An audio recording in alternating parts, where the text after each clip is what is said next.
रोटी कपड़ा और मकान। आज भी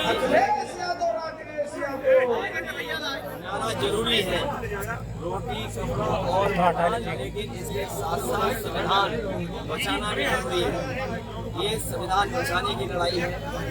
जिस तरीके से कभी समुद्र मंथन हुआ था, उसी तरीके से संविधान मंथन होने जा रहा है। एक तरफ वो लोग हैं जो संविधान को बदलना चाहते हैं, दूसरी तरफ इंडिया गठबंधन समाजवादी पार्टी के लोग हैं जो संविधान की रक्षा और बचाना चाहते हैं। पिछले 10 साल और यूपी के 7 साल की सरकार ने जनता को धोखा दिया, किसान की आय नहीं बढ़ी, किसान शहीद हुए, जान खोनी पड़ी, हार चढ़ गई उन पर, उनकी हर चीज महंगी कर दी, बोरी की चोरी की इन्होंने, डीएपी के नाम पर नैनो यूरिया खरीदवा दिया किसान से, बिजली महंगी कर दी, डीजल महंगा कर दिया, कीटनाशक दवाई महंगी कर दी। और छात्र नौजवान जब नौकरी लेने निकला तो उसके परीक्षा के पेपर लीक करा दिए, परीक्षाएं रद्द हो गई। इन नौजवानों ने और किसानों ने मन बना लिया है, इस बार भारतीय जनता पार्टी को हटाने का काम करेंगे, संविधान बचाने का काम करेंगे। प्रधानमंत्री अमरोहा में एक बयान दिए थे कि देखिए, लगता तो यही है जब ये इस स्तर पे आ जाएं कि अगर मैं किसी मंदिर के दर्शन में जाऊं, मंदिर में जाऊं और वहाँ के पुजारी, वहाँ के पंडित जी मना करें कि धो मत, लेकिन बीजेपी के नेताओं ने धोने का काम किया। अगर ये जा नहीं रहे होते तो मंदिर को धुलवाते क्या ये? क्यों मंदिर को धुलवा रहे हैं? इनकी जो कहानी शुरू हुई है, आजकल इनके भाषणों की कहानी सुनिए आप। अगर एक भी पेपर रद्द जो हुए हैं उसके बारे में एक बार भी सरकार ने कुछ कहा हो, जो निवेश के बड़े बड़े आयोजन हुए, लखनऊ में, दिल्ली में इन्वेस्टमेंट मीट हुई, डिफेंस एक्सपो हुआ, G20 हुआ, अगर आपके क्षेत्र में आपके यहाँ कोई निवेश आया हो तो बताइए आप। तो निवेश आया नहीं, नौकरी दी नहीं, रोजगार मिला नहीं, किसान की आय बढ़ी नहीं, बिजली महंगी कर दी, दवाइयाँ महंगी कर दी। और ताज्जुब तो इस बात का है कि वैक्सीन वाली कंपनी से भी आपने चंदा वसूल लिया।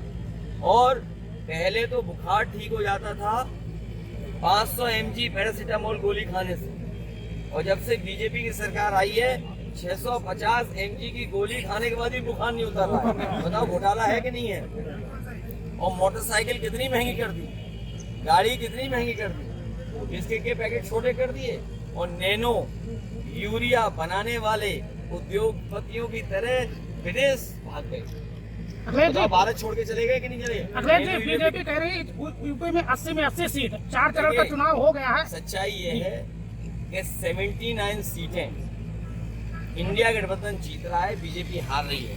केवल एक क्यूटो में लड़ाई है, बस एक क्यूटो में लड़ाई है, बाकी 79 सीटें बीजेपी हार रही है। अमरोहा में प्रधानमंत्री ने कहा है अखिलेश जी कि 2 शहजादों की शूटिंग हो रही है और जनता ने उनको रिजेक्ट कर दिया है, क्या कहेंगे इस पर? देखिए, इनकी कहानी पुरानी हो गई और इनके डायलॉग भी घिसे पिटे आ रहे हैं। जिसकी कहानी पुरानी, कोई सुनना नहीं चाहता उनकी कहानी। आपने देखा क्या कहानी सुना रहे हैं?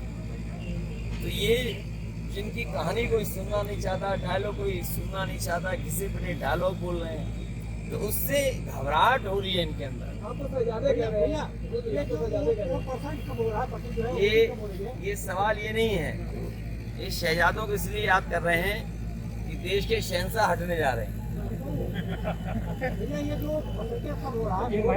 ये परसेंटेज हम अपने बूथ पे बढ़ा रहे हैं। हम अपने कार्यकर्ताओं से कहेंगे बूथ की रक्षा करना, बूथ पे अपना वोट बढ़ाना।